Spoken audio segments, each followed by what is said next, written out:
जय श्री राधे कृष्णा दोस्तों। एक धनाढ़ सेठ था, पर था बड़ा कंजूस स्वभाव का। दान पुण्य के लिए तो उसका हाथ कभी खुलता ही न था।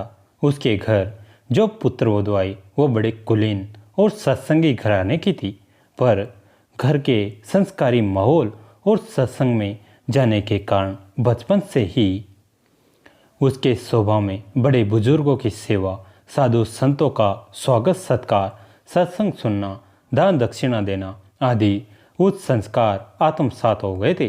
वह वेट खर्च के तो खिलाफ थी, परंतु अच्छे कार्यों में, लोक मांगले के कार्य में पैसे खर्चने में हिचक नहीं रखनी चाहिए, ऐसी उसकी ऊंची मति थी। ससुर जी की कंजूसी भरी रीति नीति उसे पसंद न आई। वो प्रयत्नशील रहती कि ससुर जी का लोभी लालची मन उधार व परोपकारी बने। एक दिन सेठ जी घर पर ही थी। बहू पड़ोसन से बातें कर रही थी। पड़ोसन ने पूछा, क्यों बहना, आज खाने में क्या क्या बनाया था? तब बहू ने कहा, बहन आज कहाँ रसोई बनाई, हमने तो खाया, बासी और बन गए उपवासी।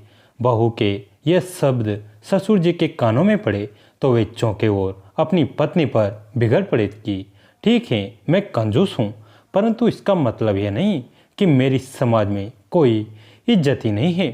तुमने बहू को बासी अन्न खिला दिया, अब वह तो सारे मोहल्ले में मेरी कंजूसी का ढिंडोरा पीट रही हैं। सेठानी ने कहा, मैंने कभी बहू को बासी खाना दिया ही नहीं। मैं इतनी मूर्ख नहीं हूँ कि इतना भी न जानूं।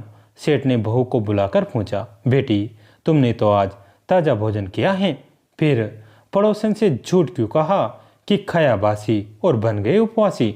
ससुर जी, मैंने झूठ नहीं कहा, बल्कि 100% सत्य कहा है। बुद्धिमान बहू ने नम्रतापूर्वक स्वर में सत्य समझाते हुए कहा, जरा सोचे ससुर जी, आज हमारे धन दौलत है जिससे हम खूब सुख सुविधाओं में आनंद से रह रहे हैं। ये वास्तव में हमारे पूर्व जन्म के पुण्य कर्मों का ही फल है। इसलिए आज हम जो सुख भोग रहे हैं वह सब बासी आहार के समान है, अर्थात हम बासी खा रहे हैं और जो धन हमें मिला है उससे दान पुण्य धर्म या परोपकार के कार्य तो कर नहीं रहे हैं। अतः अगले जन्म के लिए तो हमने कुछ पुण्य पूजी से जोई नहीं है, इसलिए अगले जन्म में हमें उपवास करना पड़ेगा। अब आप ही बताइए, क्या मेरा वचन सत्य नहीं है? बहू की युक्ति पूर्ण बातें सुनकर सेठ की बुद्धि पर से लोभ का पर्दा हट गया, सद्ज्ञान का प्रकाश हुआ। वे गदगद स्वर में बोले, मैं धन्य हुआ जो तू जैसी सत्संगी की पुत्री मेरे घर में लक्ष्मी बनी। बेटी तूने आज मुझे जीवन जीने की सही राह दिखाई। फिर तो सेठ जी ने दान पुण्य की ऐसी सरिता प्रवाहित की कि दान का औदार्य सुख, आत्म संतोष, उज्जवल भविष्य और परोपकारिता का मंगलमय सुस्वभाव उन्हें प्राप्त हो गया, जिसके आगे धन संग्रह एवं सुख सुविधा का ब्रह्मा सुख उन्हें तुच्छ लगने लगा। परोपकार से प्राप्त होने वाली आंतरिक प्रसन्नता और प्रभु प्राप्ति की सार है, यह उनकी समझ में आ गया। जय जय श्री राधे। भिक्षा लेकर लौटते हुए एक शिक्षार्थी ने मार्ग में मुर्गे और कबूतर की बातचीत सुनी। कबूतर मुर्गे से बोला, मेरा भी क्या भाग्य है, भोजन न मिले तो मैं कंकर खाकर भी पेट भर लेता हूँ। कहीं भी सीख घास आदि से घोंसला बनाकर रह लेता हूँ। माया मोह भी नहीं, बच्चे बड़े होते ही उड़ जाते हैं। पता नहीं ईश्वर ने क्यों हमें इतना कमज़ोर बनाया है, जिसे देखो वह हमारा शिकार करने पर तुला रहता है, पकड़कर पिंजरे में कैद कर लेता है। आकाश में रहने को जगह होती तो मैं कभी पृथ्वी पर भी नहीं आता।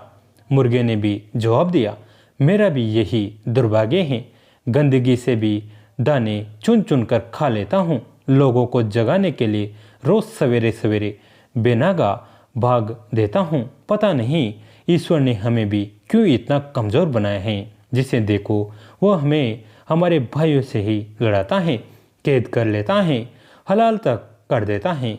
फंक दिए हैं, पर इतनी शक्ति नहीं होती कि आकाश में उड़ पाता, तो मैं भी कभी भी पृथ्वी पर नहीं आता। शिष्य ने सोचा कि अवश्य ईश्वर ने इनके साथ अन्याय किया है।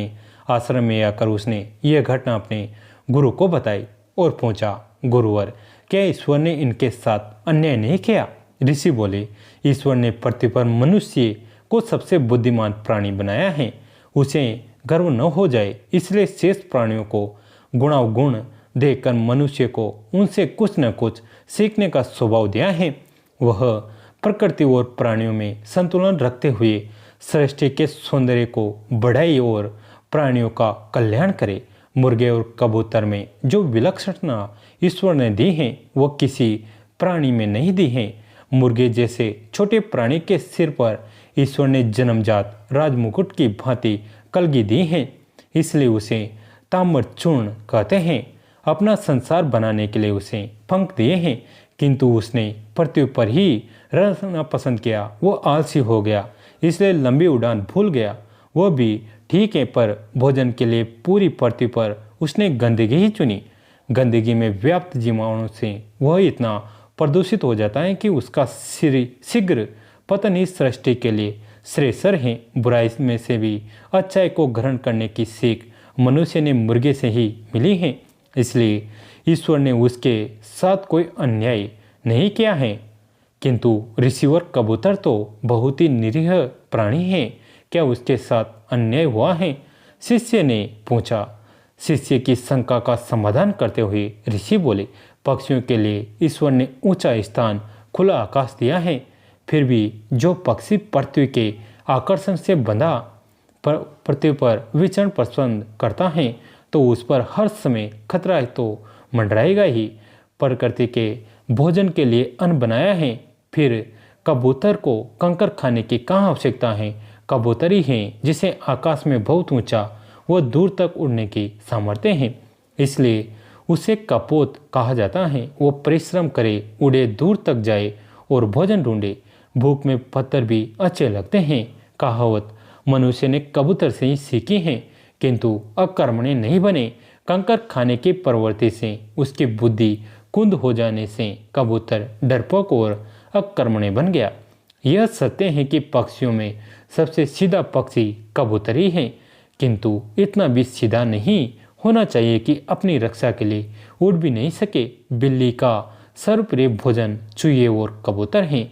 चूहा फिर भी अपने प्राण बचाने के लिए पूरी शक्ति से भागने का प्रयास करता है, किंतु कबूतर तो बिल्ली या खतरा देखकर आंख बंद कर लेता है और काल का ग्रास बन जाता है। जो प्राणी अपनी रक्षा स्वयं न कर सके उसका कोई रक्षक नहीं। कबूतर के पास पंख हैं, फिर भी वह उड़कर अपनी रक्षा नहीं कर सके तो यह उसका दोष। ईश्वर ने उसके साथ भी कोई अन्याय नहीं किया है। दोस्तों, कैसी लगी आज की कथा कमेंट करके ज़रूर बताएं। वीडियो को लाइक करें, चैनल को सब्सक्राइब करें, घंटी के बटन को दबाकर ऑल पर क्लिक करें। दोस्तों, इस कहानी को अपने दोस्तों के साथ, फैमिली के साथ शेयर जरूर करें। कहानी अंत तक सुनने के लिए आप सभी का तहे दिल से धन्यवाद।